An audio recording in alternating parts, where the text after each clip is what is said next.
Hello everyone, good morning. আজ সকাল সকালে একটা পেনদানি রং করব বলে রং তুলি নিয়ে বসে পড়েছি। আর এই যে জিনিসটা আমার হাতে দেখছেন, এটা হচ্ছে কদবেলের খোলটা। কদবেল খাওয়ার পরে যে খোলটা আমরা ফেলে দিই, সেটা দিয়েই কি সুন্দর একটা পেনদানি তৈরি করে ফেলেছে দেখুন। আর নিচের যে পার্টটা দেখছেন, এটা হচ্ছে আমরা যে সেলোটেপ ইউজ করি, করার পরে যে অংশটা থাকে আমরা ফেলে দিই, সেই ফেলা জিনিস দিয়েই জিনিসটা সুন্দর করে বানিয়েছে। এটা একটা দেওর দিয়ে গেছে।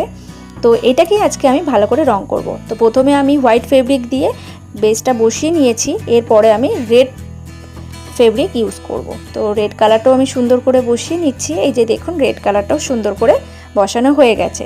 তো এরপরে আমি করব হচ্ছে ডিজাইন।